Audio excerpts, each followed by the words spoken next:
Violet, 151 days till graduation. 3:30, school parking lot.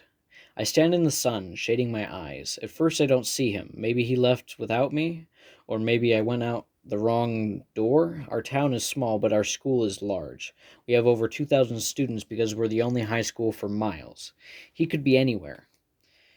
I am holding on to the handles of my bike, an old orange 10-speed inherited from Eleanor. She named it Leroy because she liked being able to say to our parents, "I was out riding Leroy, and I'm just going to ride Leroy for a while." Brenda Shankervitz stalks by, a bright pink storm cloud. Charlie Donahue saunters behind. "He's over there," Brenda says. She points a blue nailed finger at me. "If you break his heart, I will kick that skinny ass all the way to Kentucky. I mean it. The last thing he needs is you playing with his head. Understood?" "Understood. And I'm sorry, about your sister." I look in the direction Brenda pointed, and there he is. Theodore Finch leans against an SUV, hands in pockets, like he has all the time in the world, and he expects me. I think of the Virginia Woolf lines, the one from the waves, pale, with dark hair. The one who is coming is melancholy, romantic, and I am arch, and fluent, and capricious, for he is melancholy, he is romantic, he is here. I wheel the bike over to him. His dark hair is kind of wild and messy, like he's been at the beach, even though there's no beach in Bartlett, and shines blue-black in the light. His pale skin is so white I can see the veins in his arms. He opens the passenger door to his car. "After you. I told you no driving. I forgot my bike, so we'll have to go to my house and get it. Then I'll follow you." He drives slower than he needs to, and 10 minutes later we reach his house. It's a 2-story brick colonial with shrubs crowding under the windows, black shutters, and a red door. There's a matching red mailbox that says Finch. I wait in the driveway while he sorts through the mess of a garage, searching for a bicycle. Finally, he lifts it up and out. I watch the muscles in his arm flex. "You can leave your bag in my room." He's wiping the dust off the bike seat with his shirt. "But my stuff's in there. A book on the history of Indiana, checked out from the library last period, a plastic bag of various sizes, courtesy of one of the lunch ladies for any souvenirs we might collect. I've got it covered." He unlocks the door and opens it for me. Inside, it looks like a regular, ordinary house, not one I'd expect Theodore Finch to live in. I follow him upstairs. The walls are lined with framed school photos. Finch in kindergarten, Finch in middle school. He looks different every year. Not just age-wise, but person-wise. Class clown Finch, awkward Finch, cocky Finch, jock Finch. At the end of the hall, he pushes open a door. The walls are a dark, deep red, and everything else is black. Desk, chair, bookcase, bedspread, guitars. One entire wall is covered in pictures and post-it notes and napkins and torn pieces of paper. On the other walls there are concert posters and a large black and white photo of him on stage somewhere, guitar in hand. I stand in front of the wall of notes and say, "What's all this?" "Plans," he says. "Songs, ideas, visions." He throws my bag onto his bed and digs something out of a drawer. Most look like fragments of things, single words or phrases that don't make sense on their own. Night flowers. I do it so it feels real. Let us fall. My decision totally. Obelisk. Is today a good day to? Is today a good day to what? I want to ask, but instead I say obelisk? It's my favorite word. Really? One of them, at least. Look at it. I look.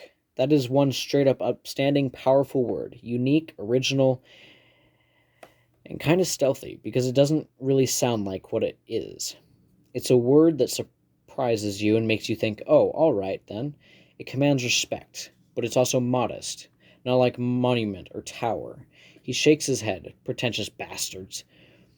I don't say anything because I used to love words. I loved them and I was good at arranging them. Because of this, I felt protective of all the best ones.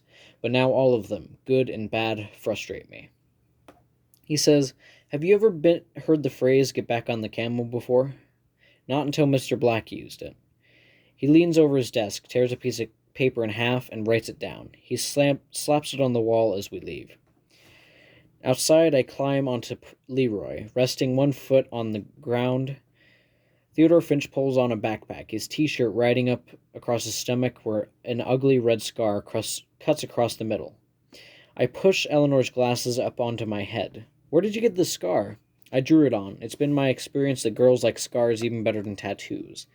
He straddles the bike, resting back on the seat, both feet firmly planted. Have you been in a car since the accident? No. That's got to be some sort of record. We're talking, what, 8, 9 months? How do you get to school? I ride my bike or walk. We don't live that far. What about when it rains or snows? I ride my bike or walk. So you're afraid to ride in a car, but you climb up on a bell tower ledge? I'm going home. He laughs and reaches out for my bike, holding on to it before I can take off. I won't bring it up again. I don't believe you. Look, you're already here and we've already committed to this project, so the way I see it, the faster we get to Hoosier Hill, the faster you get this over with. We pass cornfield after cornfield. Hoosier Hill is only 11 miles from town, so we don't have that far to go. The day is cold but bright, and it feels good to be out. I close my eyes and tip my head upward. It's a remnant of the Violet who came before. Normal teenage Violet. Violet, unremarkableable. Finch rides along beside me. You know what I like about driving? The forward motion of it, the propulsion of it, like you might go anywhere. I open my eyes and frown at him. This isn't driving. You're telling me. He weaves across the road in figure eights, then around me in circles, then rides beside me again. I'm surprised you won't wear a helmet or full body armor, just to be extra safe. What if the apocalypse happened and everyone but you turned into zombies, and the only way you could save yourself was to get the hell out of town? No airplanes, no trains, no buses. Public transportation is completely broken down. The bike's too exposed, too dangerous. What then? How do I know I'll be safe out of town? Barletta is the only place that's been affected, and I know this for sure? It's public knowledge. The government has confirmed it. I don't answer. He figures eight around me. Where would you go if you could go anywhere? Is it still the apocalypse? No. New York, I think. Back to California, I say. What I mean is the California of 4 years ago, before we moved here, when Eleanor was a sophomore and I was going into 9th grade. But you've already been there. Don't you want to see the places you've never been? He pedals along, hands in his armpits now. It's warm there, and it never snows. I hate snow and will always hate snow. And then I hear Miss Kresney and my parents telling me to make an effort. So I say, I might go to Argentina or Singapore for school. I'm not applying any place less than 2,000 miles away, or any place with an annual snowfall greater than 1 inch, which is why NYU is out. I might stay here, though. I haven't decided. Don't you want to know where I'd go if I could? Not really, I think. Where would you go if you could go anywhere? It comes out bitchier than I meant for it to. He leans forward over the handlebars, eyes on me. I'd go to Hoosier Hill with a beautiful girl. A grove of trees stands on one side. Flat farmland spreads out on the other, dusted with snow. Finch says, I think it's down that way. We leave our bikes by the tree line, and then we cross the road and follow this dirt path, only a few yards long. My legs are aching from the ride. I feel strangely breathless. There's some kids hanging out in the field, swaying back and forth on the fence. When they see us coming, one of them bumps another and straightens. You can go on ahead, he says. People come from all over the world just to see it, and you ain't the first. There used to be a paper sign, one of the other kids adds. She sounds bored. With an Australian accent, Finch tells him, We're here from Perth. We've come all this way to see the highest peak in Indiana. Is it all right if we scale the summit? They don't ask where Perth is, they just shrug. We turn off into the grove of brown winter trees, brushing branches out of our face. We duck onto a narrower dirt path and keep going. No longer side by side, Finch is in front, and I pay more attention to the shine of his hair and the way he ambles, loose-jointed and fluid, than I do the scenery. Suddenly we're there, in the middle of a brown circle. A wooden bench sits underneath a tree, a picnic table just past it. The sign is to our right. Indiana High Point, Hoosier Hill. Elevation, 157 feet. The marker is straight ahead. A wooden stake pokes out of the ground in the middle of a pile of stones, no wider or higher than a pitcher's mound. This is it, I can't help saying. At some point, some high point. It's amazingly underwhelming. But then what did I expect? He takes my hand and pulls me up after him so that we're standing on the stones. In that instant his skin touches mine, I feel a little shock. I tell myself it's nothing more than the understandable jolt of actual physical contact when you aren't used to it from someone new. But then the electric current starts shooting up my arm, and he is rubbing my palm with his thumb, which makes the currents go shooting through the rest of me. Uh-oh. In the Australian accent, he says, "What do we think?" His hand is firm and warm, and somehow, big as it is, it fits with mine. If we're here from Perth, I'm distracted by the electric currents and trying not to show it. If I do, I know he will never let me hear the end of it. Or maybe we've come from Moscow. He has a good Russian accent, too. We are seriously pissed.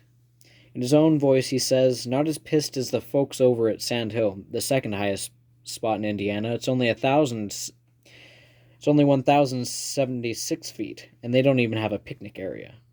If they're second, they don't really need one. An excellent point, as far as I'm concerned, but it's not even worth looking at. Not when you got Hoosier Hill. He smiles at me, and for the first time I notice how blue his eyes are, like a bright blue sky. At least it feels that way standing here with you. He closes his blue eyes and breathes in. When he opens them again, he says, "Actually, standing next to you makes it feel as high as Everest." I yank my hand back. Even after I let go, I can feel the stupid current. Shouldn't we be collecting things, writing stuff down, shooting video? How do we organize this? We don't. When we're in the act of wandering, we need to be present, not watching it through a lens.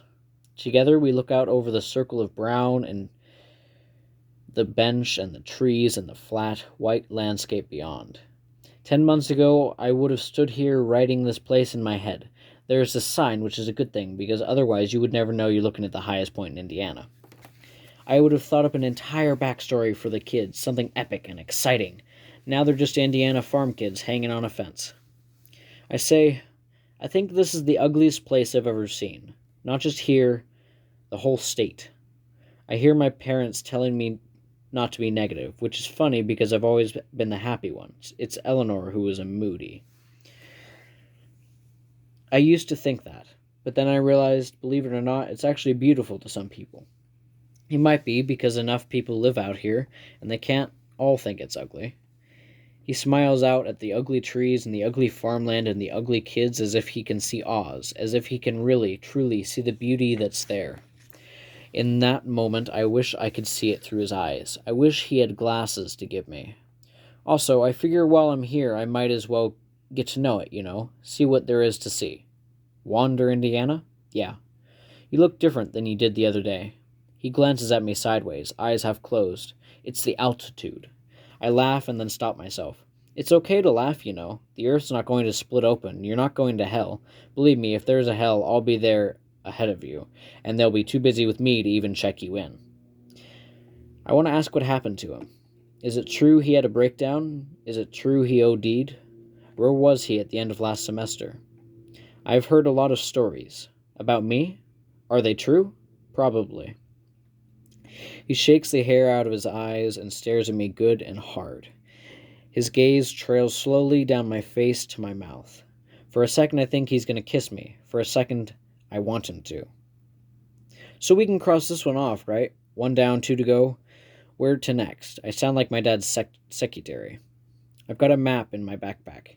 He doesn't make a move to get it. Instead he stands there, breathing it in, looking all around. I want to get the map because that's how I am, or used to be, ready for the next thing once I got it in my mind. But he's not going anywhere. And then his hand finds mine again. Instead of snatching it back, I make myself stand there, too. And it's actually nice. The electric currents are racing. My body is humming. The breeze is blowing, rustling the leaves on the trees. It's almost like music. We stand side by side, looking out and up and around. And then he says, "Let's jump." Are you sure it's the highest point of Indiana? Are you sure it's the highest point of Indiana? I'm sure. It's now or never, but I need to know if you're with me. Okay. Ready? Ready. On 3. We jump just as the kids ramble up. We land, dusty and laughing. In the Australian accent, Finch says to them, "We're professionals. Whatever you do..." I'm sorry, you guys having to listen to my attempts at accents. "Whatever you do, don't try this at home. The things we leave behind are some British coins, a red guitar pick, and a Bartlett High keychain. We store them in this hide-a-key fake rock that Finch found in his garage. He wedges it among the stones that surround the high point. He brushes the dirt off his hands as he stands.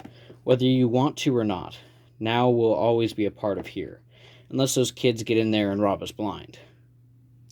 My hand feels cold without his. I pull out my phone and say, "We need to document this somehow." I start taking pictures before he nods okay, and we take turns posing on the high point. Then he gets the map out of his backpack, along with a college-ruled notebook. He hands me the notebook and a pen, and when I say, "That's okay," he tells me his handwriting is like chicken scratch, and it's up to me to keep up the notes.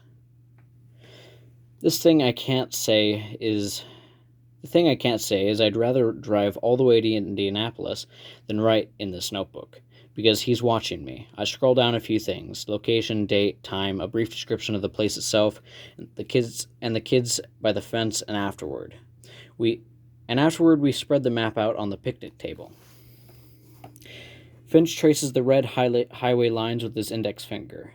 I know Black mentioned picking 2 wanders and running with them, but I don't think that's enough. I think we need to see them all. All of what? Every place of interest in the state, as many as we can cram into the semester. Only 2, that's the deal. He studies the map, shakes his head. His hand moves over the paper. By the time he's done, he's made pen marks across the entire state, circling down every town he knows of where there's a wonder. Dune State Park, the world's largest egg, home of Dan Patch, the racehorse, the Market Street Catacombs, and the 7 Pillars, which are a series of enormous limestone columns carved by nature that overlook the Minnesota River. Some of the circles are close to Bartlett, some are far away. That's too many, I say. Maybe, maybe not. Early evening, Finch's driveway. I stand with Leroy as Finch shoves his bike into the garage. He opens the door to go inside, and when I don't move, he says, "We have to get your bag.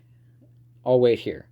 He just laughs and goes away. While he's gone, I text my mom to tell her I'll be heading home soon. I picture her waiting at the window, watching for me, even though she would never let me catch her at it. In a few minutes, Finch is back and standing too close, looking down at me with blue eyes. With one hand, he brushes the hair out of them.